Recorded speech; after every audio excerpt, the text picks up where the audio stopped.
अस्सलाम वालेकुम नाज़रीन, मैं हूं वासिम असलम। आप देख रहे हैं TNN न्यूज़। एक नज़र डालते हैं आज के डिस्ट्रिक्ट बुलेटिन पर।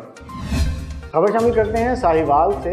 असातिज़ा तंजीमों का मुतालबात के हक़ में हुकूमत के खिलाफ साहिवाल प्रेस क्लब के बाहर एहतजाज। असातिज़ा की 11 तंजीमों ने ग्रैंड टीचर अलायंस के नाम से हुकूमत के खिलाफ भरपूर एहतजाज किया। असातिज़ा ने हुकूमत से नया टाइम टेबल, लीव इनकैशमेंट, स्कूलों की निजकारी और पे प्रोटेक्शन बिल वापस लेने का मुतालबा कर दिया। रहनुमा असातिज़ा तंजीम का कहना है कि SSEs और AEOs को मुस्तकिल किया जाए। अगर हमारे मुतालबात तस्लीम ना हुए तो 23 सितंबर को डिवीज़नल लेवल पर एहतजाज करेंगे। 23 सितंबर के बाद भी मुतालबात तस्लीम ना हुए तो एहतजाज का दायरा कार पंजाब लेवल तक बढ़ा दिया जाएगा और तालीमी बायकाट कर दिया जाएगा। 26 सितंबर को लाहौर में पंजाब भर से असातिज़ा इकट्ठे होंगे। 27 सितंबर तक मुतालबात तस्लीम ना हुए तो स्कूलों की तालाबंदी भी कर दी जाएगी। बिस्मिल्लाहिर्रहमानिर्रहीम। आज का ये एहतजाज ग्रैंड टीचर अलायंस के प्लेटफॉर्म से है। जालमाना टाइम टेबल के खिलाफ है, इदारों की निजकारी के खिलाफ है, हमारे लीव इनकैशमेंट और पेंशन का जो जालमाना नोटिफिकेशन है उसके खिलाफ है। या आज ये साहिवाल के तमाम सारे साथिया SSEs है, उसकी रेगुलराइजेशन पर, हमारा पे एंड सर्विस प्रोटेक्शन के लिए है। ये तमाम इस्ताजा निकले हैं गवर्नमेंट ऑफ पंजाब से। ये दोबारा हम मुतालबा कर रहे हैं कि वो जालमाना जो टाइम टेबल है वो खत्म करो। हमें हफ्ते की छुट्टी नहीं चाहिए, हमें बच्चों को पढ़ाना है, बच्चों को स्कूल भेजो, लेकिन इस जालमाना नोटिफिकेशन पे अब हम अमल नहीं करेंगे। Thank you very much. मैं हुकूमत वक्त को ये बता देना चाहता हूँ कि पिछली गवर्नमेंट ने भी हमारे तलीमी इदारों की निजकारी पे बात की थी और साहिवाल के 16 अक्टूबर के एहतजाज ने बताया था कि किस तरह से हम अपने इदारों का दफा करना चाहते हैं। 14,000 SSEs और AEOs 10 साल से अपनी मुस्तकिली के मुंतजिर हैं। हमें बार बार पिछली हुकूमत ने भी, इस वक्त राना सिकंदर साहब ने भी यकीन नहीं कराई, लेकिन ताहाल हमारे साथियों को मुस्तकिल नहीं किया जा रहा है। मैं हुकूमत वक्त से मुतालबा करता हूँ कि फिल तमाम SSEs और AEOs की मुस्तकिली जो गैर मशरूत है उस पर अमल दरामद किया जाए, जालमाना टाइम टेबल को खत्म किया जाए, बसूरत दीगर तालाबंदी, तलीमी अदारों का बाइकाट, ये सारा कुछ करेंगे और हुकूमत को मजबूर करेंगे कि वो अपने ये जालमाना जो कदम है, जो मुलाजिम का थी, उससे से वापस लें। बहुत शुक्रिया। अस्सलाम वालेकुम। जैसा कि हमने देखा है कि हमारा ग्रैंड अलायंस हुआ है, यहाँ पे सब यूनियन एक होकर अपने मुतालबात के लिए आई हैं और सबसे बड़ा मुतालबा, जहाँ पे दूसरे भी हमारे बहुत जरूरी मुतालबात हैं, सबसे बड़ा मुतालबा जो है हमारा टाइम टेबल के खिलाफ है। इसको हम जालमाना टाइम टेबल ही कहेंगे क्योंकि इससे हमारे खवातीन के लिए बहुत ज्यादा मसाइल हो रहे हैं। पहले बच्चों के साथ जो हमारी कन्वेंस थी वो अरेंज थी, हम उनके साथ आते जाते थे, लेकिन अब ये हो रहा है कि हमें सेपरेट जाना पड़ा है। ना सिर्फ ये हमारे बजट पे बोझ आ रहा है, हरासमेंट के वाकयात हो रहे हैं, जैसे कि बहुत से रिपोर्ट किए गए हैं वाकयात, और अखराजात हो रहे हैं, और जो मेल स्कूल में है। आज हम जिस मकसद के लिए इकट्ठे हुए हैं वो तो यही है कि टीचर्स के जो खिलाफ पॉलिसीज आ रही हैं उसके, और सबसे बड़ी बात जो है वो फीमेल्स के जो टाइम टेबल है उसका बहुत मसला है। और फिर सैटरडे जो ऑफ किया गया बच्चों के लिए, टीचर्स फीमेल जब घर से निकलती है तो हमें तरह तरह के लोगों को सवालों का जवाब देना पड़ता है कि बच्चे नहीं जा रहे तो आप क्या करने जा रही हैं।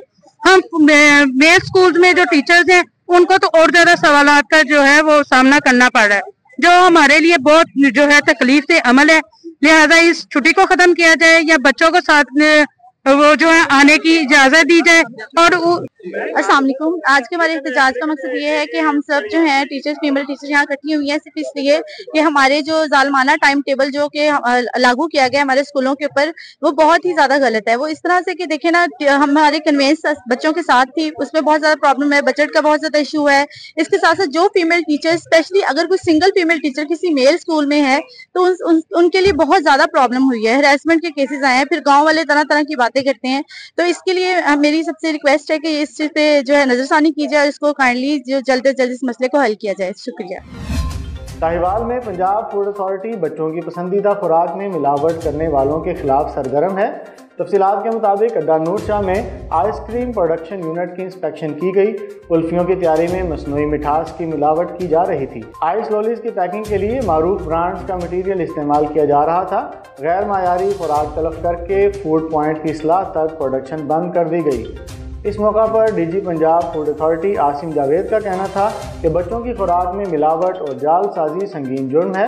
उनका मजीद कहना था कि फूड अथॉरिटी कवानीन पर अमल करना लाज़िम व मलजूम है। हासिलपुर में सरदार मोहम्मद नामी शख्स ने 5 कनाल 11 मरले मलकियती ज़मीन 75 लाख के एवज़ सूफ़ी सलीम पेंट के मालिकान को फ़रोख्त की, जिसमें 40 लाख रकम अदा की गई। बकिया रकम 35 लाख बतौर ज़मानत चेक दिया गया। रकम की वापसी की तारीख से कबल ही खरीदार ने 35 लाख रकम हड़पने के लिए सरदार मोहम्मद पर थाना सिटी में FIR दर्ज करवा दी और ज़मीन पर कब्जा कर लिया। मुतासरा शख्स सरदार मोहम्मद की बीवी, बच्चे और वालदा हुसूल इंसाफ के लिए प्रेस क्लब पहुँच गए और एहतजाज करते हुए RPO बहावलपुर, DPO बहावलपुर और DSP हासिलपुर से मुतालबा किया कि सरदार मोहम्मद पर दर्ज FIR फौरी खारिज की जाए और हमारी बकिया रकम वापस दिलवा कर FIR दर्ज करवाने वालों के खिलाफ कानूनी कार्रवाई अमल में लाई जाए और हमें इंसाफ मुहैया किया जाए। जबकि SHO का कहना था कि तफ्तीश में सरदार मोहम्मद बेगुनाह साबित हो गया है और FIR भी खारिज कर दी जाएगी। मीरा शामकी में तलबा से भरा रिक्शा नहर में गिर गया, 2 बच्चे जाँ बहक, ताहाल लाशें ना मिल सकीं। रेस्क्यू 1122 की जानिब से तलाश जारी। मीरा शामकी में बच्चों से भरा रिक्शा नहर में गिर गया, जो तलबा को लेकर स्कूल से वापस जा रहा था। रिक्शा ड्राइवर से बेकाबू होकर नहर में गिर गया। इलाका मकीनों और राहगीरों ने अपनी मदद आप के तहत 10 बच्चों को ज़ख्मी हालत में निकाल लिया, जबकि 2 बच्चे डूबकर जाँ बहक हो गए, जिनकी डेड बॉडीज ताहाल ना मिल सकीं। रेस्क्यू 1122 की टीमें जायवकुआ पर पहुंच गईं और दोनों लाशों की तलाश जारी है, जबकि नहर से निकाले जाने वाले बच्चों को इब्तदाई तिब्बी इमदाद के लिए अस्पताल मुंतकिल कर दिया गया है। खबर शामिल करते हैं साहिवाल से। जश्न ईद मिलादुन्नबी सल्लल्लाहु अलैहि वसल्लम के मौका पर जामा मस्जिद गौसिया टंकी वाली फ्री टाउन में 1500 पाउंड का केक आमद मुस्तफ़ा सल्लल्लाहु अलैहि वसल्लम की खुशी में काटा जाएगा। जश्न ईद मिलादुन्नबी का प्रोग्राम पीर तरीक़त, रहबर शरीयत, मनाज़िर इस्लाम अब्दुल अता हाफिज़ नेमत अली चिश्ती सियालवी दामत बरकातहुमुल आलिया की ज़ेर सदारत इनेकाद पजीर होगा। प्रोग्राम का आगाज़ 12 रबीउल अव्वल को सुबह 3 बजे होगा। इस मौका पर ज़िक्र और कुरान की महफिल भी सजाई जाएगी। कसीर तादाद में उलमा इकराम और अवामुन नास शामिल होंगे। आखिर में मुल्क व कौम की सलामती के लिए दुआ भी मांगी जाएगी। लाहौर से TNN न्यूज़ के ब्यूरो चीफ वजाहिद जैदी की रिपोर्ट के मुताबिक DG LDA ताहिर फारूक की ज़ेर सदारत अहम इजलास मुनक़िद हुआ। इजलास में शहर में जारी तरक्याती कामों के बारे में ब्रीफिंग दी गई। इजलास में चीफ इंजीनियर LDA इसरार सईद और प्रोजेक्ट डायरेक्टर ने ब्रीफिंग दी। ठोकर न्याज बेग एंट्री पॉइंट की पेशरफ्त के बारे में ब्रीफिंग दी गई। ठोकर न्याज बेग एंट्री पॉइंट पर मरम्मत और बहाली का काम जारी है। मंसूबे के तहत शहर में अहम दाखिली और खारजी रास्तों को अपग्रेड किया जाएगा। इजलास में ठोकर ता माल रोड पर जारी पैच वर्क और मरम्मत और बहाली के कामों पर ब्रीफिंग दी गई। DG LDA ताहिर फारूक ने हिदायत दी कि तामीराती कामों के दौरान SOPs को फॉलो किया जाए। तामीराती कामों के दौरान साइन बोर्ड्स और एहतियाती तदाबीर पर अमल दरामद को यकीनी बनाया जाए।